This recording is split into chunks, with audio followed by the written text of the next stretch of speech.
Welcome to Bed Crime Stories podcast. I'm your host, T. To my loyal subs and members and Patreons, how you doing? Hope all is well with you. To anyone new here, a warm welcome. Thank you for checking out the channel. Let me just ask that if you enjoy the video, that you take the time to smash that like button and consider subscribing. Also, if you want to support the channel, consider a Patreon membership. I'll leave a link in the description. Now, let's dig in. This bed crime story is dedicated to the memory of Shannon Gilbert, who you'll meet in the video. This bed crime story is about her disappearance and death, and how it may relate to alleged serialist Rex Heuermann, who I'm going to call RH.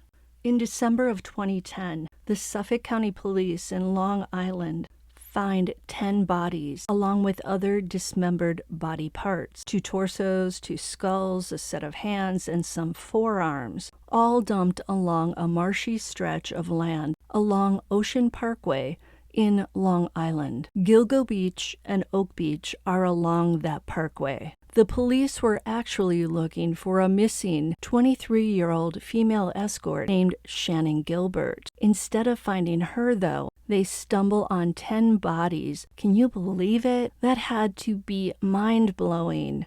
I imagine the officers' significant others saying at the end of the week as they drink a cocktail, "Honey, how was work this week?" And they're like, "Insane, babe. We were near Gilgo Beach looking for a missing woman, and instead of finding her, we found 10 other bodies, a couple of torsos, some skulls, a set of hands. We think there's a serial killer on the loose." The spouse then chokes on their cocktail, especially if he or she lives in Long Island. So the police figure out that these bodies and random body parts belong primarily to young women who were working as escorts and who were all victims of homicide. The 2 bodies that aren't 20-something females are those of a female toddler and an Asian man dressed in women's clothing. Through DNA testing, the police learn the toddler is the daughter of a black escort whose body parts, including some there along Ocean Parkway, were found in multiple locations in Long Island. Whoever did that lady in went on a short road trip, scattering body parts like breadcrumbs on beaches and in parks. 4 of the bodies are clustered close together, and they're all in camouflage burlap sacks. Investigators discover that all 4 died between 2007 and 2010, but they have no clue as to who harmed them, and they don't know for 13 long years. Only in 2023, after a new task force was reinvestigating the Gilgo Beach murders for less than a year on the job, did the authorities discover that a 59-year-old architect named Rex Heuermann was allegedly responsible. He's not yet been tried in court and thus is presumed innocent at this time, but the evidence against him is quite compelling. DNA found on the Gilgo Four victims, burner phones used by Heuermann to contact each escort prior to her going missing, all consistently pinged off locations where Heuermann lived and worked, and a description of him, a guy who's 6 feet 4 inches tall and massively built, and his vehicle, a rare dark green first edition Chevy Avalanche, link the architect to the Gilgo Four victims. Well, actually, Heuermann has only been charged with 3 of their deaths so far, but he's a prime suspect in the 4th. The police working the case back in 2010 and 2011 conclude that the deaths of the other 6 people were likely the work of another perpetrator. Really?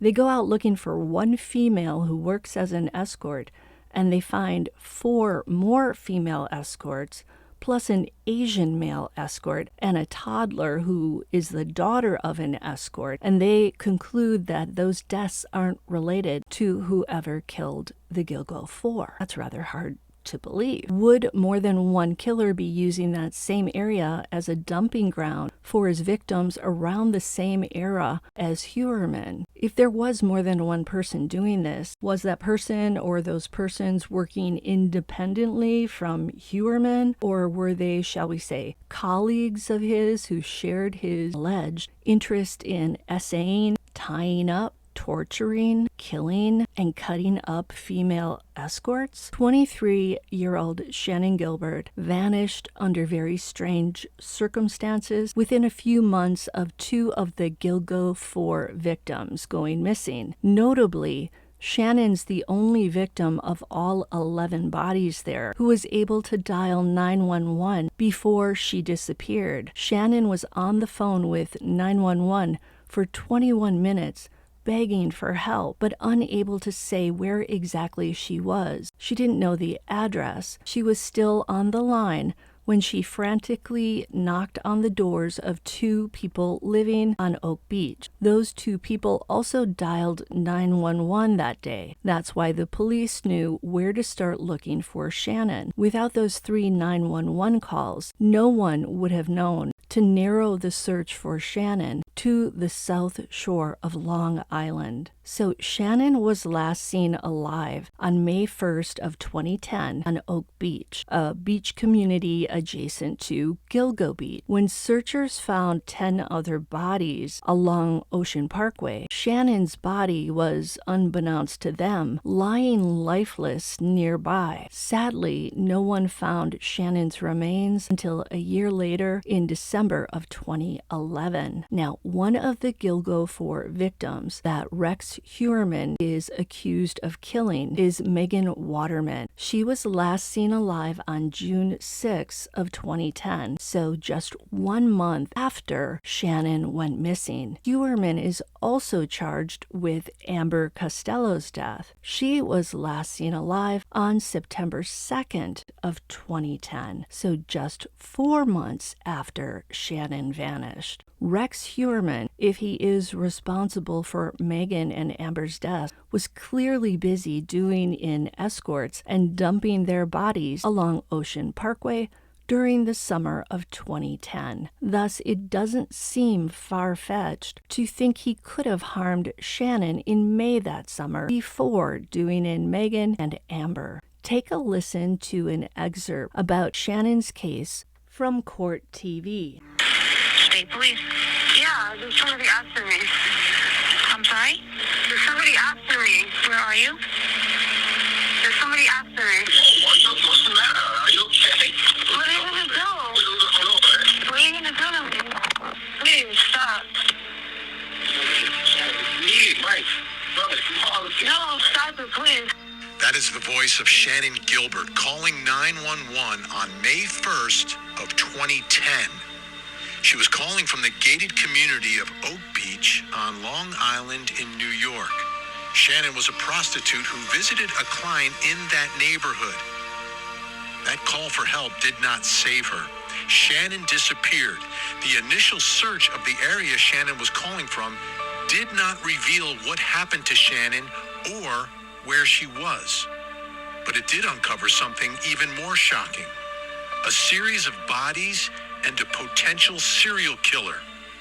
And as more bodies were discovered, the search intensified, and finally, 18 months later, Shannon's body was found. Shannon made her 911 call at 4:51 a.m. for one reason, and one reason only. She was terrified that someone was going to kill her. A prostitute isn't going to dial 911 unless she believes her life is in peril. But Shannon could only tell the operator that she was on Long Island. She couldn't say if she was in Suffolk County or Nassau County. I think Shannon remained on the line with the operator for 23 minutes, likely hoping that they could trace the call and find her. We know that one of the men whose voices were heard in the background was the John she'd met through Craigslist, a bachelor named Joseph Brewer. The other was her driver, an Asian guy named Michael Pack, who'd driven her the 1 hour and 18-minute journey from New York City to Oak Beach on Long Island that day. Pack drove escorts to their appointments for a living. Normally, Shannon's trysts with clients were 2 hours long, and normally she would not travel all the way to Long Island for a 2-hour tryst at that very early hour of the morning,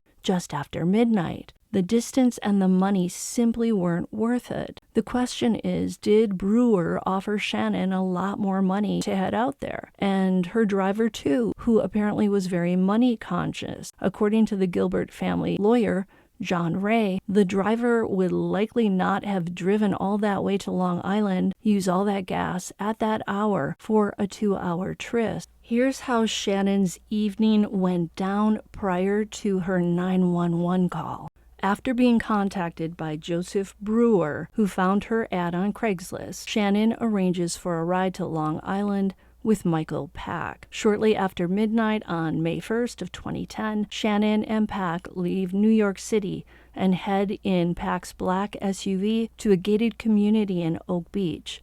Neither Shannon nor Pack know the Oak Beach area, and they also have never met bachelor Joseph Brewer. Around 2 a.m., Michael and Shannon arrive at the gated community where Brewer lives, which is known as Oak Beach Association. The community is somewhat isolated out there on Oak Beach. Michael drops Shannon off and supposedly waits in the SUV for her. Shannon is with Brewer for 3 hours. For some reason, her appointment runs 3 hours, not her standard 2. This is very unusual for her, especially at that hour of the day. At some point during those 3 hours, Brewer and Shannon, likely driven by Pack, leave the house. Both Joseph Brewer and Michael Pack say they left the house with Shannon at some point. Brewer claims they drove to a CVS to pick up some items and then went back to his house. But the Gilbert family attorney, John Ray,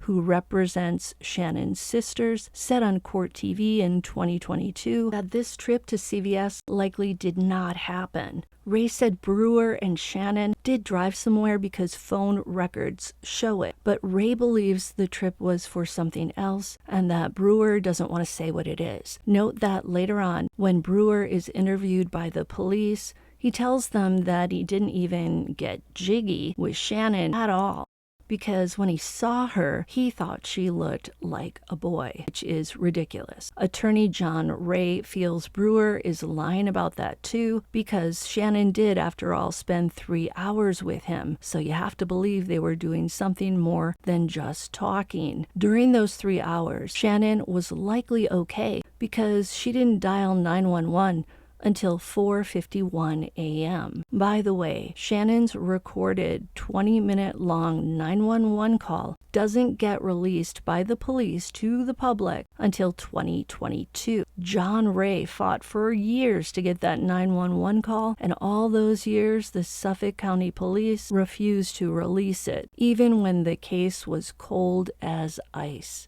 In the 911 recording, we can hear Shannon say to the operator 3 times, "There's somebody after me." We also hear Joseph Brewer say he's going upstairs, likely to go to bed. He clearly wants Shannon to leave his house at this point. The driver, Mike Pack, is now inside Brewer's house, and he's sort of laughing at Shannon for being afraid. Shannon then says to someone, "What are you going to do to me? Please." The driver says to her, "It's me, Mike. Come on, let's go." But Shannon replies, "No, stop it, please." Take a listen to an excerpt of that 911 call and some background information shared on an episode of Court TV. These people are plotting to kill me. Where are you? What's your address? What's your address? My address. What's your address?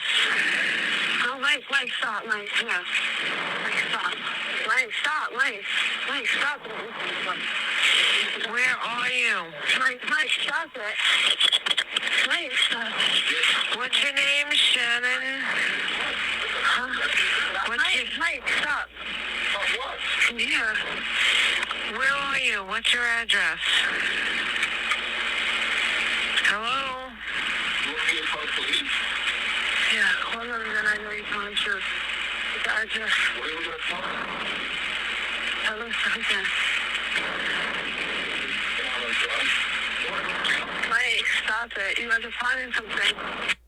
It sounds like Shannon is refusing to exit the house at that point, as if she's afraid of someone lurking outside. We also hear her at various times on the call seemingly slurring her words, but at other times she sounds sharp and coherent. We also hear Pack, the driver, saying at one point, "Let's go home to Manhattan." But we also hear Shannon at one point saying to him, "Mike, get me out of here, please." But Pack doesn't oblige her at that moment. Why not? Why is Shannon afraid to step outside Brewer's house? Why does she both refuse to leave the house, but also beg her driver to get her out of there? And why doesn't Pack just pick her up and carry her out to his SUV? Shannon was a tiny girl and slender. Some people believe she was hallucinating, possibly on drugs. Unfortunately, we'll never know, because by the time her body was found a year later, it was skeletonized. There was no tissue to test for a toxicology report. When Shannon said, "These people are going to kill me," she says the plural, "these people." She doesn't say he's trying to kill me, as in either Joseph Brewer or Mike Pack trying to kill her. Attorney John Ray said on Court TV last year that other people were at Brewer's house that night. He said he doesn't know if they were inside the house or outside, but that other people were there. Ray, who's been working to get answers for Shannon's family for all these years, sounds certain of it. The problem for Shannon that morning is that she doesn't know the address, or that she's on Oak Beach. At one point, she asks the operator, "Can't you trace where I am?" I think Shannon stayed on the line for 21 minutes because she was hoping the police could somehow figure out where she was. Back then, they could not trace the call. Then we hear some commotion in the background. The operator says, "Hello? Hello? What's the matter?" We also hear Shannon say, "I need to get out of here, Mike." She then says to him, "You're being sarcastic. You were part of this all along." Hello?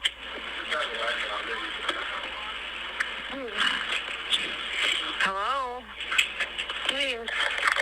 What's the matter? What happened? Hello? Please, get me out of here, Lee. You're being sarcastic about this. You were part of this all along. I just managed it now. Then more commotion in the background, and then Shannon's blood-curdling screams. Take a listen. Mike, stop it. You guys are planning something. Mike, where are you? Mike. Are you in the house? Yeah. Mike, stop it. What town are you in?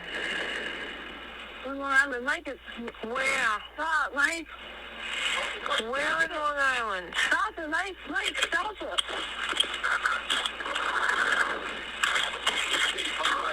Hey, stop it.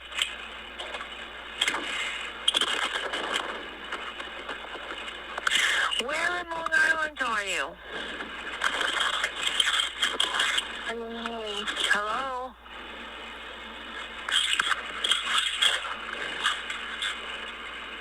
You're gonna kill me. Where in Long Island are you? I don't know. You're gonna kill me. Are you in a house? Are you in a house? Yeah. Whose house is it? I don't know. Who is Mike? What's his last name? He's funny. Mike what? He's funny. How old are you?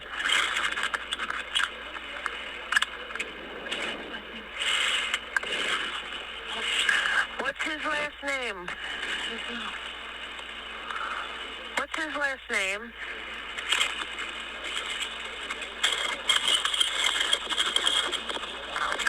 What's his last name? Shannon.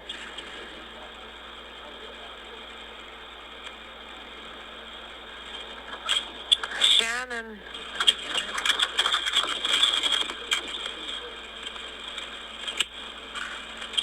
Shannon. Shannon. Yeah. What town? What town are you in?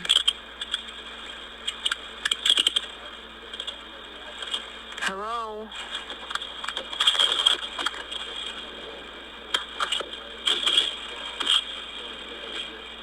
What's Mike's last name?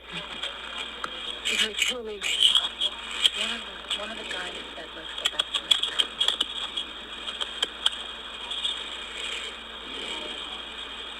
Where are you?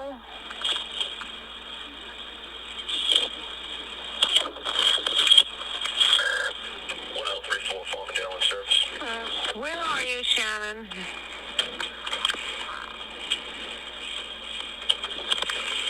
Shannon.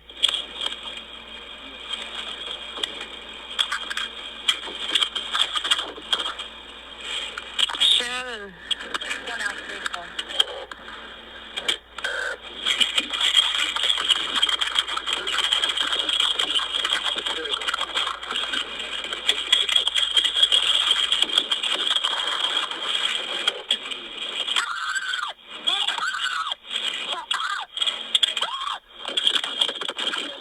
At some point, Shannon bolts out of the house. We can hear her feet on the pavement running. Her breathing increases. She knocks on the doors of two of Brewer's neighbors. Both of those neighbors end up calling 911. Shannon first knocks on neighbor Gus Coletti's door. The police will later say that Coletti invited Shannon to come inside and wait for the police. However, we can hear what Coletti says, and he never invites Shannon in. We hear him open the door and ask her, "What's the matter? Is somebody after you? Are you all right?" Shannon quietly replies, "I need help." Coletti never invites Shannon inside. She ends up running away from his door and then heads to Mrs. Brennan's house. Mrs. Brennan, who lives alone with her elderly mother, is afraid to answer the door. Instead, she also calls 911. Shannon.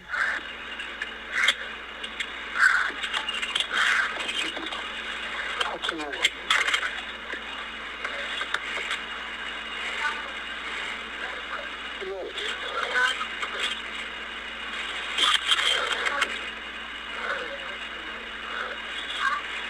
Somebody here, please? Huh? Hello? Hello?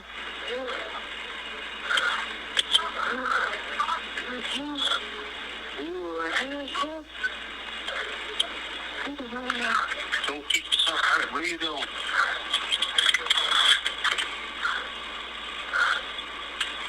Wait a minute. Where are you going? Where are you going? Okay. Contact police 873 with location of emergency. Yes, I live at Oak Beach in the association. There's a young girl about 14 years old running around here screaming, and there's some guy trying to follow her. What's the address there? I'm at 17 the Fairway. All right, you have a description of the girl or the boy? Pardon me? You have a description of the girl or the boy? The girl is about 14 years old, got blonde hair, very small.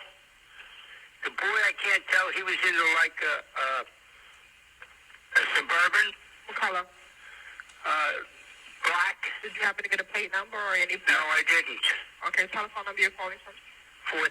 Are they still on the fairway? They just went past the gatehouse where the entrance is. And what's the name of the complex? It's Oak Beach Association.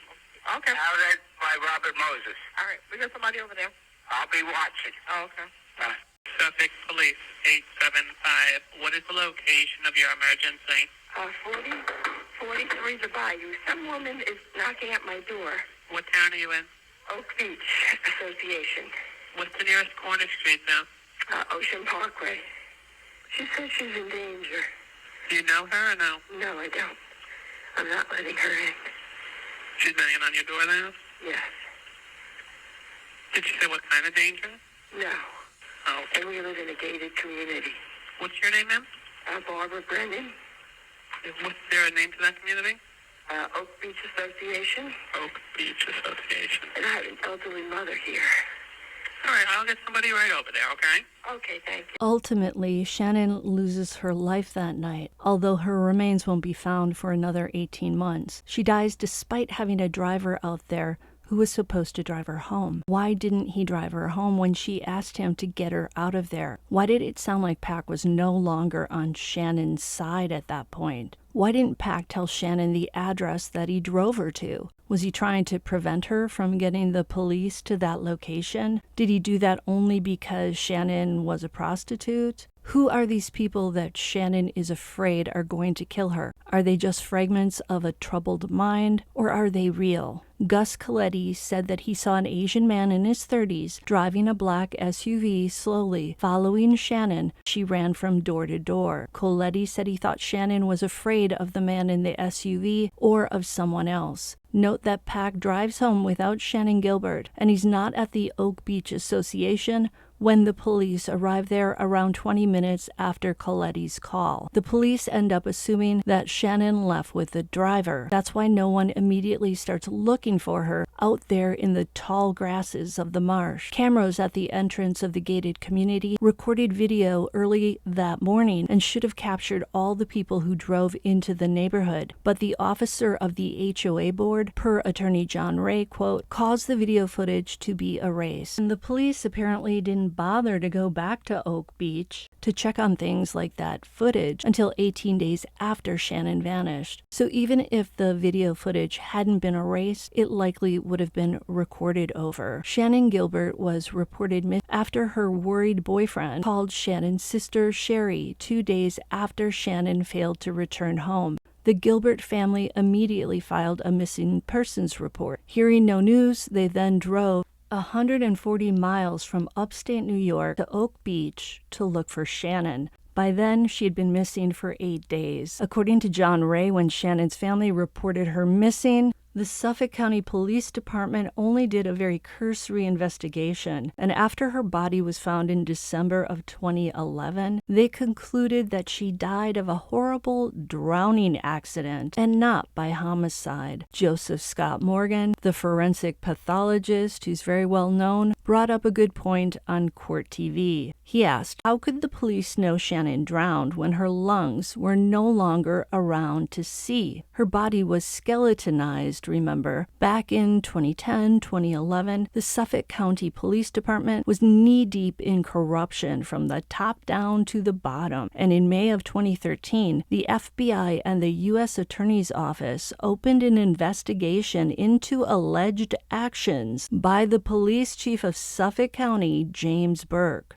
The feds were looking into an alleged assault of a suspect who was in police custody for breaking into Burke's police-issued vehicle and stealing Burke's property. Among the items the guy stole were sex toys belonging to Burke and a stash of porn. Burke was later found guilty of assaulting the man who robbed him and who was in police custody when the assault occurred. Burke was also found guilty of trying to cover up the crime and of trying to coerce witnesses. He ended up pleading guilty to the charges and was sentenced in 2016 to 46 months in prison. Burke was also allegedly attached romantically to a convicted prostitute back then, and a former escort claimed that Burke paid her to get jiggy with him during a coke-fueled house party. And I'm not talking about Coca-Cola. According to court records, Burke also once fled from a drunken wreck. There are also rumors that Burke may have smoked crack and been a cross-dresser. Many blame Burke and the then district attorney of Suffolk County for only doing a bare-bones investigation